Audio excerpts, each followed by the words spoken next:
Afternoon or evening or morning, Vinyl Community, Aris here with another video. 100 subscribers, we made it.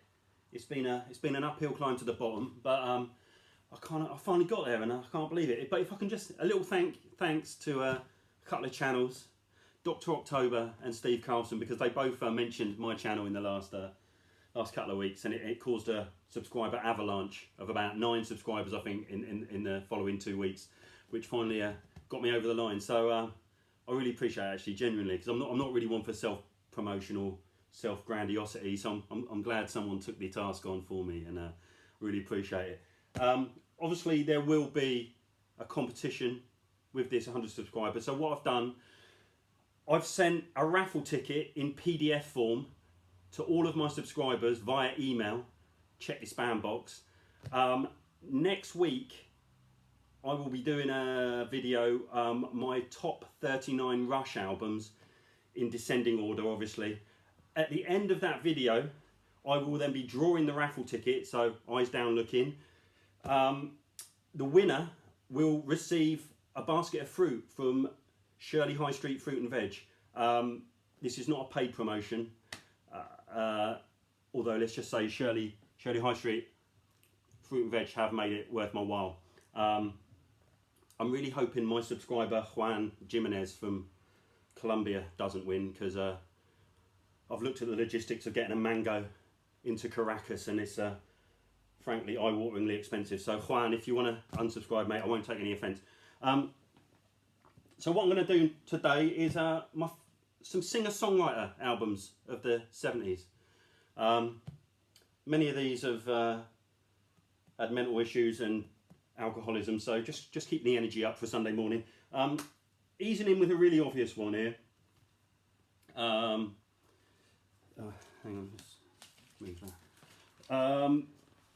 Neil Young, after the Gold Rush. Not really a fan of Neil Young, got to be honest. He doesn't really fit my sort of the genre of music I like, which is, I suppose, rock with guitar solos, which is never really my thing. But you know, this is a beaut. You know, it's folky, country. Just, I wish he made more albums like this, but I love it. I've had this for years.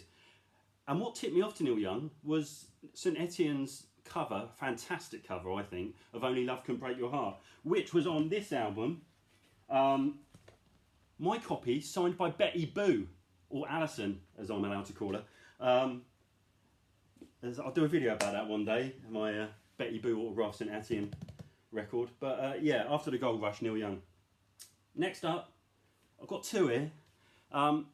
In about 1989, someone told me that Gene Clark's No Other was the greatest record of all time. And I went on like a Moby Dick style search for this record. And I couldn't find it. I literally scoured London for about 10 years for it. Eventually found it. I'm not actually a massive fan, to be honest. Again, it's a little bit classic rock for my liking, but it is good. It's got some great tracks on it. I much prefer Gene Clark, of course, as in from the Byrds, the genius of the Byrds. I much prefer this, Roadmaster, which is kind of like an odds and sods, I think. It's sort of a patchwork album where you put bits and bobs of records or songs lying around to make this. Absolutely fantastic. This is more like country, pop. Absolutely brilliant. And Gene Clark's got a fantastic back catalogue, actually, from the 70s. There's the Dillard and Clark albums are really fantastic. All his albums up to about 76, 77 are really good.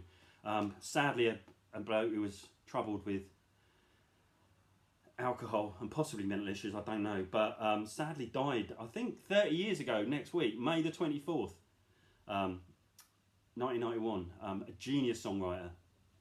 And yeah, I love Gene Clark. Next up, kind of in the same vein, a guy who's, again, become popular probably since the internet and more information became available for him. Townes Van Zandt, another troubled individual, another bloke who was a slave to alcohol and possibly drugs. This is Flying Shoes. This is his second album, called Townes Van Zandt, is absolute fantastic. Probably my favourite album of the 60s. Flying Shoes is good as well. It's a little bit more commercial, but not much. This is out on the Tomato label, which I love the Tomato label. They did these great little brown sleeves. I love these. This is a really good album. Really recommend it. I think this is probably his second best album. his live album is fantastic as well. But Flying Shoes, Townes Van Zandt, again, sadly passed away, I think around 97, 98. Fantastic album, Flying Shoes, Townes Van Zandt. Another chap where a lot of these records, I don't actually like the artist's catalogue, but there's one or two records that I love. John Martin, Bless the Weather.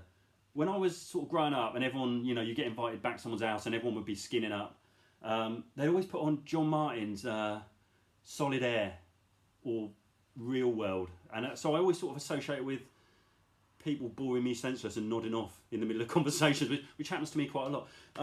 Bless the Weather is fantastic. I was listening to it again last night, and kind of urgent folk. I don't know if Johnny Marr was a fan, but he's got a fantastic melodic guitar style.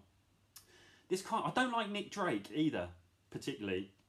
This sounds like a version of Nick Drake I would love. I've played this record loads. Absolutely fantastic. John Martin, Bless the Weather. Again, a guy who sadly, again, another someone else who was slave to his addictions, and he's quite a difficult chap to get on with, I think, John Martin, from what I've read, and then eventually had to have one of his legs removed, and was in a wheelchair for the remains of his life, and again passed away about 5 or 6 years ago. But yeah, fantastic, really fantastic record. Bless the Weather, John Martin. Next up, Bobby Gentry, Fancy. Bobby Gentry's getting a bit of a second wind. These records were always like 49p when I was buying them. This one probably cost me about 49p. Now they're going for a couple of quid. I think it's because Flaming Lips covered one of her albums recently, and that's given it a bit of a boost.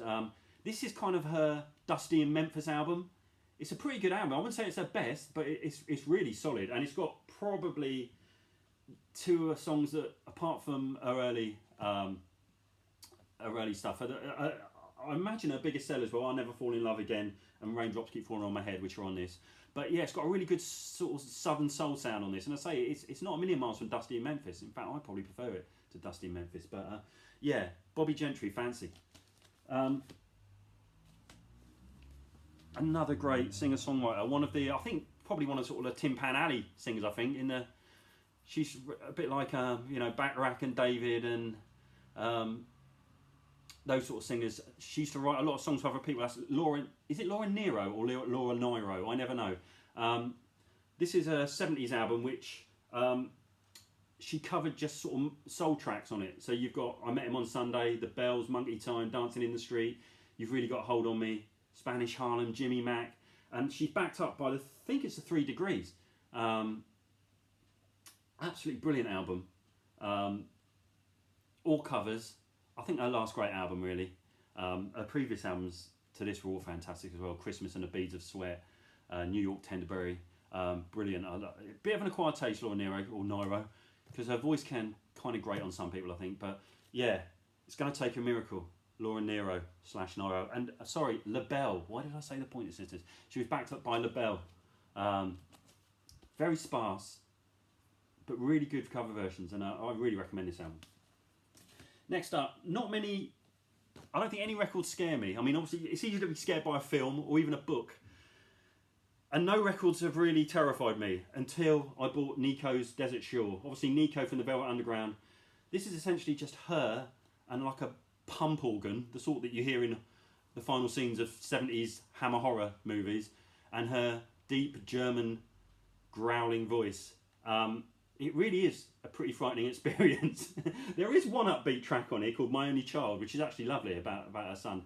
I wouldn't necessarily recommend this. This is UK copy with the textured sleeve if anyone's taking notes. It's an experience, that's all I'll say. And yeah, Nico, Desert Shore. I think this is her best of her solo records. And I say it is an experience, and it is interesting.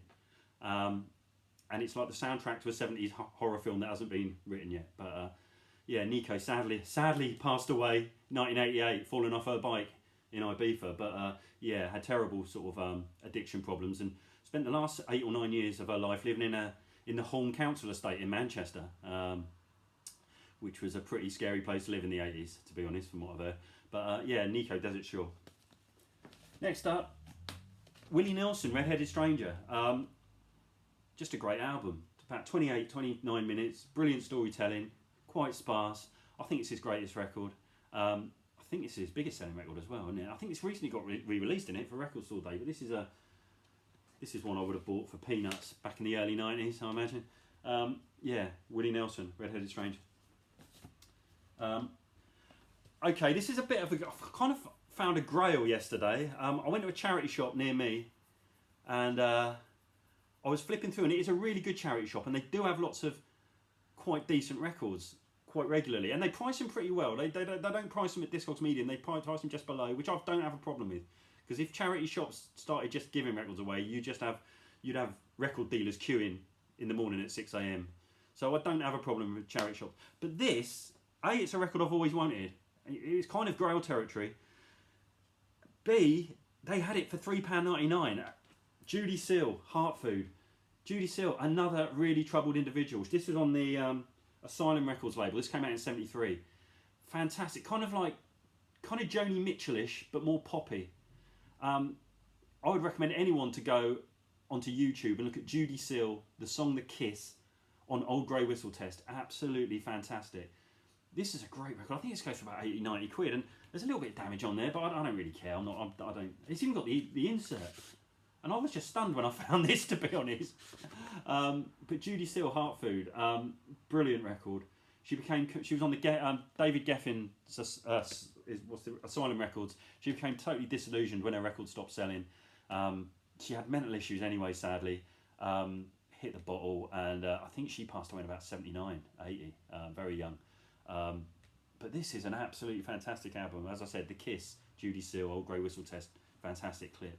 And I was so chuffed to get this. It needs a cleaner, I'll tell you. Next up, Mike Nesmith. I think I was watching a Rob Walker video the other day, and he said he loves the Monkees, but he didn't like Mike Nesmith solo stuff. I actually really do. I like both. But this is, and the hits just keep on coming, probably ironically titled, although it does have different drum on here, which he wrote, and the Stone Ponies covered it to fantastic effect, and also Evan Danda and the Lemonheads covered it. But this is, I love this album, and yeah, harmony constant, Tomorrow and Me. It's just great sort of country rock. It's got one of the great gatefolds of all time, I think, this one. Let's have a look. Is this the one?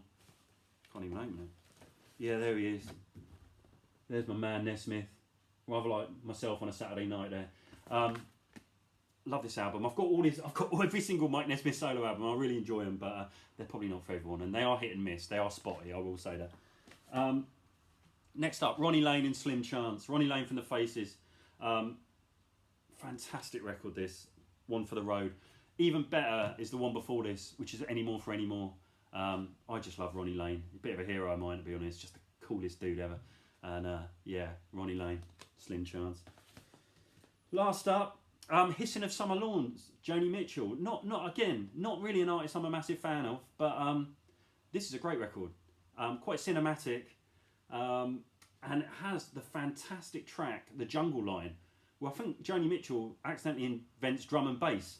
It sounds very sort of Adam and the Ants. It's got that Burundi. I don't know if it's a sample. I don't think it can be, because I don't think sampling existed in 76 or 77. But it's got this amazing Burundi drum beat running through it on The Jungle Line, and it's a really fantastic record, and very sort of 70s squelchy Moog synths. And this is easily my favourite Joni Mitchell record, and a fantastic sleeve, and another great